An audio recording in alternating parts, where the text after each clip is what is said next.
40 días sin ser visto en público, reaparece en Nicaragua el obispo emérito Abelardo Mata en una entrevista a un medio oficialista. Lo analizaremos con un ex embajador ante la OEA. Cientos de voluntarios en Colombia se suman a las labores de acopio y distribución de la ayuda humanitaria para los damnificados por el terremoto. Los muertos se acercan a 300 en medio de la esperanza de encontrar aún más sobrevivientes. El chavismo y la oposición acuerdan renovar la justicia en Venezuela como paso para la transición democrática. Tras el eclipse de esta semana que cautivó al mundo, el vicerrector del Observatorio Vaticano explica por qué nos fascinan los eclipses y qué nos dicen del universo y su creador. Este 15 de agosto WTN celebra 45 años de fundación. Uno de los primeros colaboradores de la Madre Angélica, hoy capellán de la cadena, comparte anécdotas sobre cómo se fue consolidando su misión evangelizadora.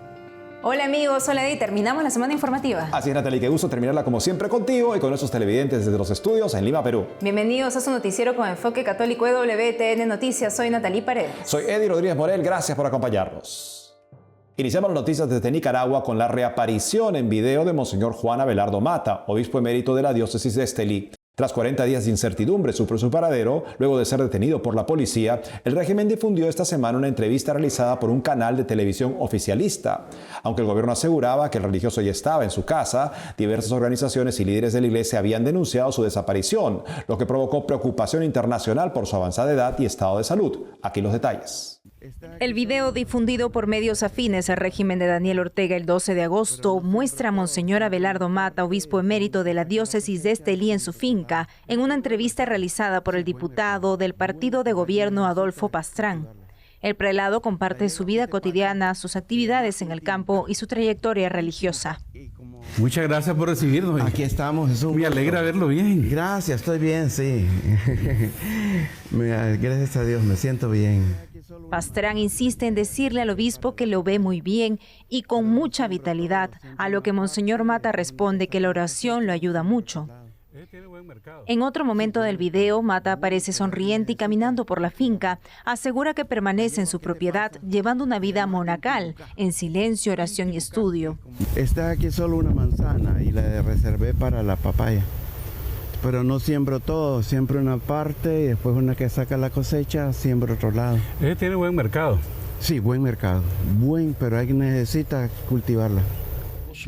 Pastrán, quien narra el reportaje, destaca que comprobaron que el obispo tiene enorme energía, enorme vitalidad y salud. Este jueves, la Comisión Interamericana de Derechos Humanos solicitó a la Corte Interamericana la ampliación de las medidas de protección para el obispo y 4 personas de su entorno, al considerar que existe una situación de extrema gravedad y urgencia y riesgo de daños irreparables a sus derechos. Mata, de 80 años, fue detenido por agentes de la Policía Nacional el 29 de junio, un día después de celebrar una misa en Estelí. Luego fue llevado bajo custodia a su residencia y, según denuncias, nuevamente detenido. Durante semanas no hubo información independiente sobre su paradero ni su estado de salud. Mucho gusto, un enorme placer siempre. Un placer. Oye, al fin, físicamente puedo volverlo a ver. Así es. Siempre lo he escuchado, pero por la radio. Claro que sí, y ahí estamos a la orden. Gracias, muy amable. Cuídese mucho. Que el Señor me lo cuide. Este 15 de agosto, Monseñor Abelardo Mata cumple 50 años de sacerdocio. Nicaragüenses en el exilio exhortan a celebrar misas por su integridad. Para conocer qué hay detrás de la reaparición de Monseñor Juan Abelardo Mata, entrevistó a Arturo Macfield Yescas, ex embajador de Nicaragua ante la Organización de los Estados Americanos, quien en 2022 denunció públicamente desde ese organismo la situación de derechos humanos que atravesaba su país. Señor Arturo Macfield Yescas, bienvenido a EWTN Noticias. El obispo Abelardo Mata, según se ve en una entrevista difundida por medios oficialistas, reapareció después de semanas de incertidumbre sobre su paradero, tras haber sido arrestado por la misma dictadura. ¿Qué opina usted sobre esta aparición? Creo que es una puesta en escena de la dictadura, de un video de dudosa fecha, en la que se muestra a un obispo en unas condiciones bastante inusuales, ¿no? Es un acto lamentable en el cual se exhibe al obispo en un lugar donde no se ve que hay personas, no hay, es una propiedad agrícola, pero no hay personas en esa propiedad, solo está el obispo y un montón de periodistas y camarógrafos del régimen que están en ese lugar. Es un hecho lamentable, preocupante, sobre todo porque el obispo lo que merece es libertad, no una libertad fingida. El obispo Juan Abelardo Mata desde siempre ha sido claro, no ha tenido miedo de hablar del poder del evangelio y sobre todo a esos que están en esas cumbres que se creen más poderosos que Dios.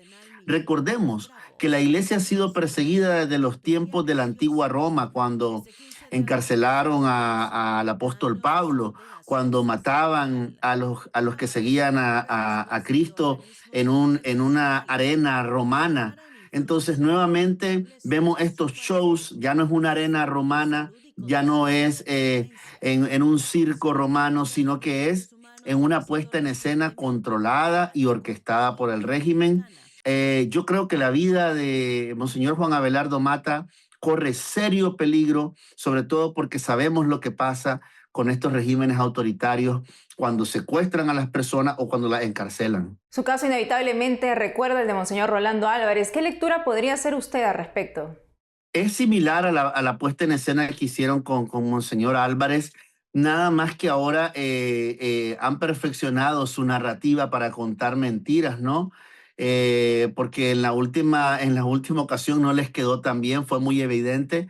Pero sobre todo el entrevistador dice que lo conoce y que es muy cercano a Monseñor Mata, pero en determinado momento Monseñor Mata le dice en la entrevista: yo llevo muchísimos años de no verte, solo te he escuchado en la radio. Y entonces inmediatamente se cae la falsa narrativa de cercanía con el obispo. Y en 2 ocasiones él intentó como besarle la mano o hacer referencia 2 veces, pero fue una cosa tan rara, tan incómoda, en la que se demuestra que la dictadura sigue falseando la verdad, sigue contando mentiras y sigue persiguiendo sobre todo a una iglesia muy valiente en Nicaragua, muy valiente.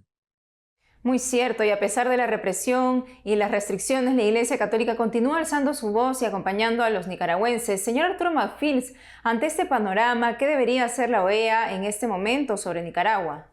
Creo que algunas organizaciones no tienen mucho poder para tomar acciones más allá de lo que se puede, ¿no? Pero sí creo que Estados Unidos, liderando esfuerzos dentro de la OEA y fuera de la OEA, puede hacer mucho por una iglesia perseguida. Hay que recordar que estos regímenes llegan por los votos, pero a veces se necesitan resoluciones más fuertes que las de la OEA. A veces se necesitan resoluciones absolutas como las que se dieron en Venezuela. Creo que va a ser un proceso difícil, complejo, pero tengo esperanza porque muchos tiranos, muchos perseguidores de la iglesia, al final de la historia son derrotados porque ni las puertas del infierno han podido con la iglesia y tampoco estos dictadores.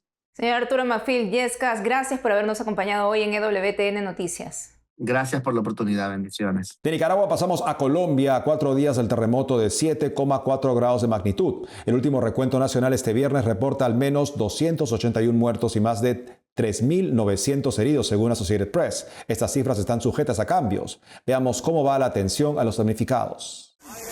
Toneladas de ayuda humanitaria llegaron a Colombia esta semana. Voluntarios en Bogotá se sumaron a las labores de acopio y clasificación. El día de ayer el balance fue muy positivo, fueron más de 1.500 personas de las voluntarias que se hicieron presentes aquí en el estadio y llenamos 5 bodegas del estadio totalmente llenas de ayudas humanitarias. Luego en la noche tuvimos que habilitar este hangar para seguir recibiendo más ayudas y en este momento, en la mañana de hoy, pusimos otro hangar y estamos montando otro hangar. Estoy aquí porque mi país lo necesita en este momento. Me nace. Esto es lo que todos los humanos deberíamos hacer. Es algo muy importante por nuestra humanidad y sin ninguna retribución, ¿qué más que a uno le llene el corazón? En Cali, una de las zonas afectadas, otros grupos de voluntarios y funcionarios recogieron y distribuyeron alimentos recibidos de donaciones locales e internacionales. Bueno, todos tienen mercados con alimentos no perecederos, ¿sí? La idea es esa, que nos llegue bastante, pero sobre todo no perecederos para que pueda llegar a muchas partes de todo el valle. En el departamento del Chocó, considerado el epicentro del terremoto y la zona más pobre del país, la ayuda humanitaria ha tardado más en llegar. Continúan las labores de rescate en busca de sobrevivientes bajo los escombros. Las autoridades indican que hasta el momento se han contabilizado cerca de 400 desaparecidos. Este miércoles, representantes de la Asamblea Nacional 2015, que representa una parte de la oposición y reconocida por la administración de Donald Trump como el último poder democráticamente electo en Venezuela, junto al gobierno interino de Delcy Rodríguez, anunciaron los primeros acuerdos de la mesa de negociación instalada hace pocos días para una transición a la democracia. Nuestro corresponsal Andrés Enríquez informa. Se trata de un proceso tutelado por el gobierno estadounidense que tiene como objetivos primordiales lograr la reinstitucionalización del país, restaurar las libertades civiles y políticas y eventualmente convocar a unas elecciones que permitan una transición democrática. Todo esto después de la captura y extradición de Nicolás Maduro el pasado 3 de enero. Los líderes de ambos lados, Dinora Figuera por la Asamblea 2015, que representa a un sector de la oposición, y Jorge Rodríguez por el chavismo, anunciaron el resultado de las 5 sesiones de trabajo que tuvieron lugar desde el 6 de agosto. Primero, Rodríguez señaló que ambas partes establecieron el compromiso de trabajar por la recuperación del oro venezolano depositado en el Banco de Inglaterra y retenido debido a sanciones impuestas durante el régimen de Maduro. En este sentido, ambas partes concentrarán esfuerzos en promover la recuperación de los activos de Reserva Internacional de Venezuela en el Banco de Inglaterra, estableciendo mecanismos de transparencia, trazabilidad y auditoría en la utilización eficiente de los mismos. Por su parte, Figuera anunció que los primeros acuerdos también incluyen una reforma profunda del sistema judicial venezolano, impulsando un nuevo proceso de postulaciones para renovar a los magistrados del Tribunal Supremo de Justicia. Reformas a la Ley Orgánica del Tribunal Supremo de Justicia y a otras leyes del sistema de justicia. B. Renovar y ampliar el Comité de Postulaciones Judiciales. C. Activar un nuevo proceso de postulación para la renovación y designación de todos los magistrados del Tribunal Supremo de Justicia. Está previsto que las delegaciones vuelvan a verse las caras en septiembre. La Iglesia, por su parte, en voz de 2 cardenales y un obispo emérito, se ofreció como garante del proceso, comprometiéndose al seguimiento del trabajo de las comisiones que, según afirmaron, debe buscar como objetivo último el beneficio de todos los venezolanos.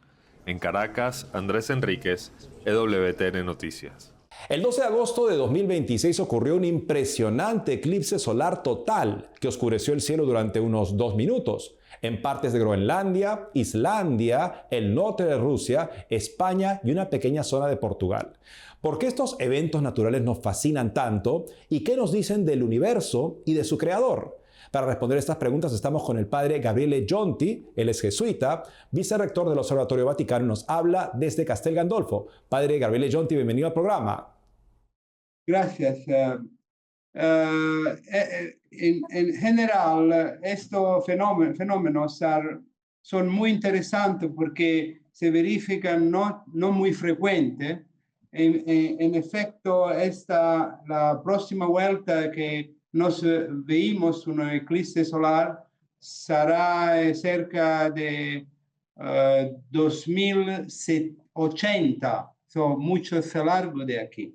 Son fenómenos muy raros, por esto soy muy particular. Y padre, ¿qué nos dicen estos fenómenos naturales que son tan fascinantes y tan raros, como usted dice, del universo? ¿Qué nos dicen, qué revelan del universo en el que vivimos? Estos fenómenos naturales revelan que mucha gente es muy atraída a estos fenómenos porque tú ves algo que es muy bello. Esta belleza por los hombres que soy cristianos creyentes, es muy cerca de la belleza de Dios. Porque se dicen que este universo en el cual nos vivimos es un universo muy bello por aquellos que creen, que han fe, es una prueba indirecta, yo digo muchas veces, del fatto que tiene un Dios creador que por amor crió el universo. En efecto, y vemos, claro, hay una sintonía, también es interesante, ¿no, padre? El lugar que ocupa el planeta Tierra en el sistema solar, la Luna, en la proporción del tamaño, cómo puede, o sea, está hecha la medida para poder incluso ocultar por unos minutos el Sol completamente, y ese tipo de fenómeno también revela que la posición de la Tierra es en efecto privilegiada. La posición de la Tierra ahora en el universo es muy privilegiada porque aquí sobre la Tierra tenemos la vida. Hasta este momento no tenemos ninguna prueba del hecho que tiene vida en otros planetas del universo. Nosotros hemos visto que tienes también muchos sistemas extrasolares, como el sistema solar, en el cual tiene una estrella con planetas que rodean alrededor de esa estrella, pero no hemos visto ya ninguna prueba que estos planetas que son similares de la Tierra, que significa que están en la misma distancia entre el Sol, la estrella y el planeta, tengan vida, también vida inteligente. Por este motivo, la Tierra es muy particular porque tenemos vida inteligente. En efecto, tenemos un lugar privilegiado para poder existir y también para poder descubrir las leyes del universo que se manifiestan, por ejemplo, en este fascinante fenómeno tan raro y tan hermoso de los eclipses solares totales. Padre Gabriele Giunti, vicerrector del Observatorio Vaticano, gracias por ayudarnos a apreciar mejor lo que acaba de suceder en la astronomía. Gracias de esta invitación. Hacemos una pausa y al volver, este 15 de agosto EWTN celebra su 45 aniversario. Uno de los primeros colaboradores de la Madre Angélica y actual capellán de la cadena comparte anécdotas inéditas sobre la consolidación de su misión evangelizadora. Regresamos con más noticias con Enfoque Católico.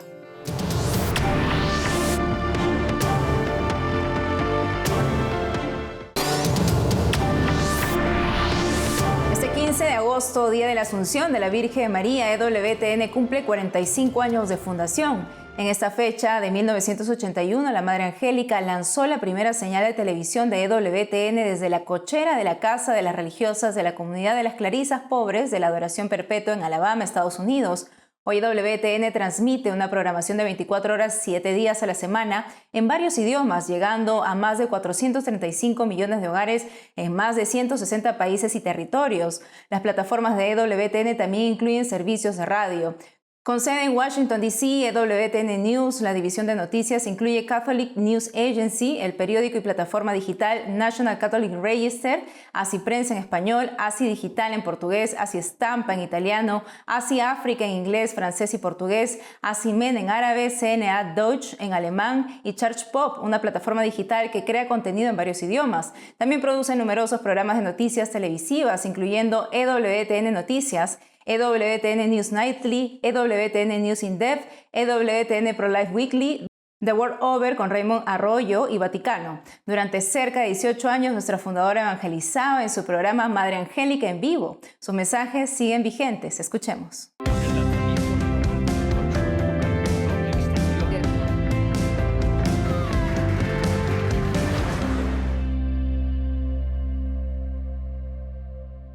¿No es verdad que nosotros hacemos lo que queremos hacer?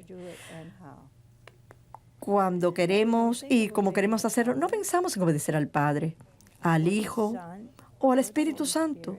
Simplemente no pensamos en ello. Así que esta noche quiero honrar a San Miguel. San Miguel, mi más querido amigo. ¿Por qué? Bueno, pues porque nos ha ayudado mucho y y muchas veces nos ha protegido de muchas maneras. Su nombre significa ¿quién es como Dios? Y hoy ustedes y yo diremos esto muchas veces. Cuando las personas se les acerquen con medias verdades o simplemente mentiras, digan, no hay otra iglesia sino una iglesia. Hay solo una verdad y un solo Dios. Y tienen que ser fuertes. Todos tenemos que ser como San Miguel. ¿Quién es como Dios? Este 15 de agosto vamos a conmemorar y celebrar el 15 aniversario del lanzamiento de WTN y hay mucho que celebrar. Para saber cómo ha sido este camino, nadie mejor que el padre Joseph Mary Wolfe, que ha estado en WTN por muchos años también al lado de la madre y seguramente tendrá muchas cosas interesantes que nos permitirán apreciar mejor este aniversario. Father Joseph Mary Wolfe, welcome to the program. Great to be with you, Eddie. Padre, para comenzar, ¿cuándo es que usted entró a bordo, digamos, de WTN y cuáles fueron las circunstancias? Sí, de hecho tengo formación en ingeniería. Trabajé en el campo médico durante 5 años y me trasladaron a Dubuque, Iowa. Soy un chico de granja de Iowa, pero estaba trabajando en un hospital de Dubuque y de repente aparece esta monja en la televisión, la Madre Angélica, y la cadena apenas estaba comenzando. Tenía solo un par de años y yo realmente quería hacer crecer mi vida espiritual. Y antes de eso, realmente no podía encontrar nada católico por ahí. Y aquí estaba esta monja. Estaba al aire 4 horas por la noche y simplemente veía las 4 horas porque quería hacer crecer mi vida espiritual. Y me gustaba especialmente su programa, Madre Angélica en vivo, porque la madre era muy clara y podía hablar de espiritualidad del día a día. Pero también vi que tenían problemas técnicos, a veces salían del aire. Así que estoy buscando, siento que necesito hacer una transición. Dios me está llamando a hacer algo por Él y no estoy seguro de qué es. Así que decido, bueno, tal vez si hago un voluntariado por un año, podré aclarar a qué me está llamando Dios. Así que le escribí a la madre y le dije que me ofrecía como voluntario para ayudar con la ingeniería durante un año. Así que terminé viniendo en enero de 1985 y trabajé como ingeniero durante 2 años. Así que, padre, usted ha estado ahí prácticamente desde el inicio. Por favor, ayúdenos a entender cómo la madre compartía su visión para WTN con las personas que cooperaban con ella. Bueno, la Madre Angélica pensaba que los empleados también necesitaban tener una vida espiritual, si iban a estar involucrados en este trabajo y en esta misión. Así que cada lunes por la mañana a las 9 de la mañana, y esto era todavía en los días del estudio de garaje, así que como saben, la madre comenzó en un garaje y luego con el tiempo se construyó un estudio más grande, pero todavía usábamos el estudio en el garaje. Así que lo primero que hacíamos el lunes por la mañana era que la madre bajaba del monasterio y nos daba una lección a todos los empleados en el estudio de garaje. Y recuerdo que lo primero de lo que nos habló fue del Espíritu Santo. Había escrito un librito sobre el Espíritu Santo y nos estaba enseñando sobre eso. Pero era una operación muy familiar, ya saben, de tipo familiar. Había como 25 empleados y la mayoría de nosotros estábamos en los 20 y tantos, como yo, y solo estábamos al aire 4 horas al día, pero era realmente una familia muy unida. La madre simplemente seguía sus inspiraciones y realmente tengo recuerdos muy felices de esos primeros días. Padre, por favor, háblenos de su comunidad, su congregación. En la fundación de esa congregación tuvo mucho que ver la Madre Angélica, aquí en el núcleo mismo de la misión de WTN. Así que como dije, estuve trabajando como ingeniero desde 1985 hasta 1987 y en ese momento no había una comunidad masculina. Las hermanas estaban aquí, había unas 12 hermanas y en esos primeros días tenían que participar en todo, desde responder las llamadas telefónicas de los programas en vivo hasta el correo y las llamadas. La madre entendía que la vocación de las hermanas era la vida contemplativa, orar por la cadena. Así que en enero del 87 anunció que iba a comenzar una comunidad masculina. Bueno, para ese entonces yo asistía a misa diaria, la cual no se televisaba en esa época, y las monjas me tenían el ojo puesto como uno de los que podría formar parte de esta nueva comunidad. Así que rezaban para que yo formara parte de ella, y de hecho el Señor me dio varias señales de confirmación, de que eso era lo que quería que hiciera. Y así, en mayo, el 2 de mayo de 1987, comenzamos nuestra comunidad masculina. Y ahora tenemos 10 sacerdotes. Tenemos 4 hermanos laicos, así que somos un grupo pequeño, pero tenemos un púlpito poderoso que llega a todo el mundo. Y somos el apoyo espiritual de la cadena, ayudando a los empleados en su trabajo, haciendo diferentes programas. Pero principalmente creo que nuestra labor principal, por supuesto, es brindar el elemento espiritual en lo que respecta a las misas televisadas y los diferentes programas espirituales que tenemos. Padre, y también podemos nosotros dar testimonio de que la presencia de los frailes es importante para la comunidad, justamente para promover lo esencial de nuestra misión. Le agradecemos que haya compartido con nosotros estos recuerdos en este aniversario de WTN. Muchas gracias. Un placer estar contigo, Eddie.